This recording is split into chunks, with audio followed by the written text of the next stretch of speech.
Si vous avez la sensation que votre partenaire vous tire davantage vers le bas que vers le haut, ou si vous avez des doutes à ce sujet, je vous invite à regarder cette vidéo qui va vous énoncer cet indice, cette indication pour savoir si votre partenaire, si votre conjoint ou votre conjointe a tendance à vous aider et vous soutenir ou plutôt l'inverse. Le premier indice que j'aimerais vous donner concerne l'estime de vous-même. Par exemple, si votre partenaire a tendance à critiquer la façon dont vous vous habillez, en disant par exemple que vous portez une robe trop courte, une jupe trop courte, ou que ça ne vous va pas, ou si votre conjointe vous dit que vous avez pris trop de poids, que vous êtes boudiné, vous voyez des pics comme ça sur votre image, ce que vous pouvez dégager et renvoyer. Et si à chaque fois votre partenaire vous compare en disant bah voilà la voisine elle met telle tenue, ça lui va beaucoup mieux, ou bah, le voisin t'as vu il fait beaucoup de sport, il s'entretient, toujours en vous comparant à quelqu'un de mieux à ses yeux, alors là votre partenaire peut avoir tendance à baisser l'estime de vous-même et donc à être un peu, on va dire, un peu nocif pour votre estime de vous et pour votre épanouissement personnel. Le deuxième indice que j'aimerais vous donner serait le fait que votre partenaire ne vous considère pas comme l'une de ses priorités. Alors effectivement, on n'est pas le point central où tout gravite autour, certes, mais il est important que l'autre, si c'est une réelle histoire d'amour, vous prenne en considération, vous pose des questions sur les choix de vie qu'il aimerait mettre en place, en tout cas qu'il vienne vous interroger en vous prenant à part entière dans votre globalité et en vous incluant dans sa vie et dans ses choix. Si ce n'est pas le cas, ce que je vous conseille, c'est de vous interroger si est-ce que cela vous convient, et si cela ne vous convient pas, est-ce que vous n'auriez pas le droit à rencontrer une personne qui vous prendrait à part entière et qui ferait de vous l'une de ses priorités, à côté d'autres priorités qu'il y a dans la vie de chacun, mais en tout cas, vous feriez partie intégrante de ses priorités et de ses choix. Le troisième indice que j'aimerais vous donner, c'est lorsque votre partenaire ne respecte pas vos goûts ou vos opinions. Par exemple, si il ou elle critique toujours les séries que vous regardez, les livres que vous pouvez lire, vos groupes préférés de musique, et j'en passe des meilleurs, alors là, il y a quelque chose qui se passe au niveau du couple dans le non-respect et la liberté de chacun. On n'est pas obligé de tous avoir, on a des points communs dans une relation, on a des points aussi où les choses diffèrent, mais le but c'est toujours respecter le choix, l'opinion, les envies de l'autre. Et lorsque dans un couple cela n'existe pas, ou alors c'est très très rare que cela se produise, alors là cela est un autre indice pour vous faire comprendre que l'autre visiblement ne respecte pas vos choix, vos opinions et donc ne vous tire pas forcément vers qui vous êtes et vers le haut tout simplement.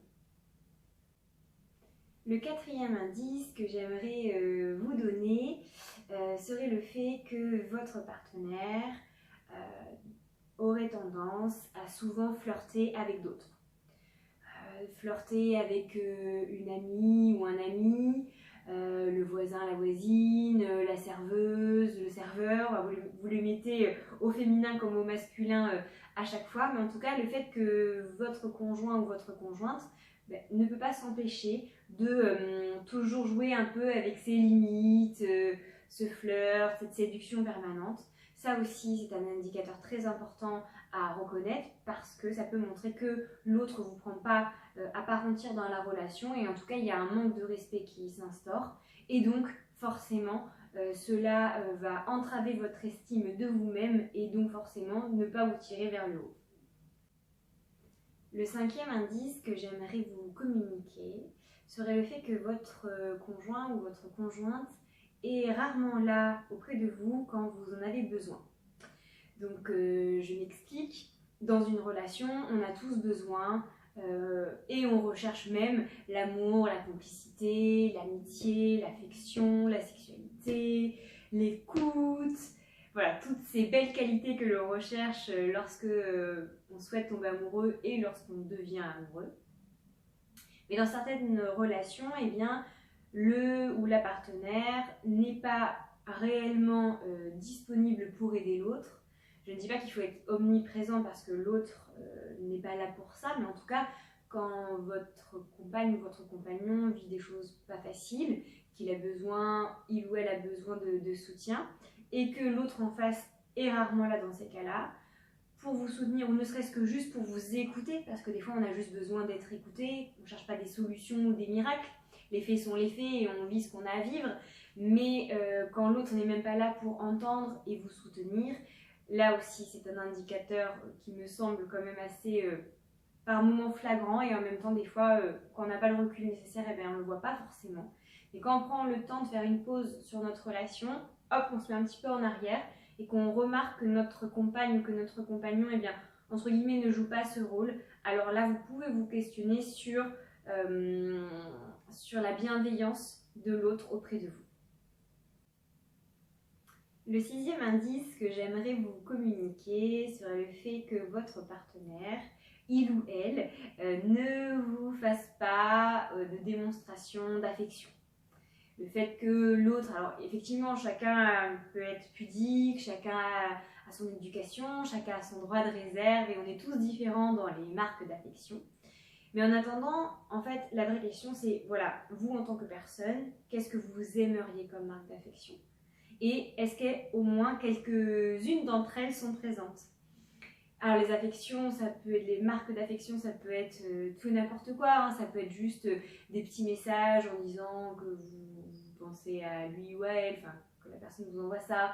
Ça peut être des prises d'initiative, ça peut être en rentrant vous avez je sais pas, une petite rose. Enfin voilà, il y a des marques d'affection différentes. Des fois juste de l'écoute, du soutien, comme on disait tout à l'heure, c'est une belle marque d'affection, mais quand tous ces éléments-là eh bien, manquent un peu à l'appel, cela appauvrit la relation et par moments on se dit, suivant nos schémas, suivant ce qu'on a pu vivre dans le passé, on se dit c'est normal, j'ai toujours connu ça, mes parents ont peut-être été comme ça, etc.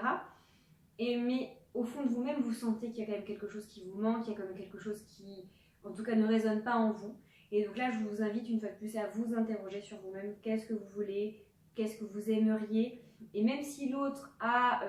aussi sa propre éducation, son propre vécu, peut-être communiquer avec l'autre ses besoins, ses envies. Et si ça ne va toujours pas dans le sens que vous aimeriez, eh bien interrogez-vous sur est-ce que cette personne, eh bien, une fois de plus,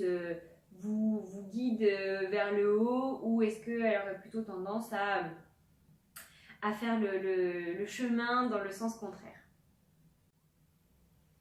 Le dernier indice que j'aimerais vous communiquer serait le fait que votre partenaire ne soit jamais heureux. Alors effectivement, dans une relation de couple, il y a toujours des hauts et des bas, ça c'est normal, on va dire c'est même sain. Par contre, le fait que votre partenaire soit toujours triste, en pleurs, négatif, jamais satisfait, là peut-être qu'il y a quelques questions à se poser. En tout cas, est-ce que cela vous apporte? Qu'est-ce que cela vous apporte? Si cela vous apporte, quels sont les bienfaits, quels sont les bénéfices d'avoir cette personne auprès de vous? Et si la relation devient trop lourde à supporter, si le poids est trop fort, alors de vous interroger si cette relation est bénéfique pour vous ou non.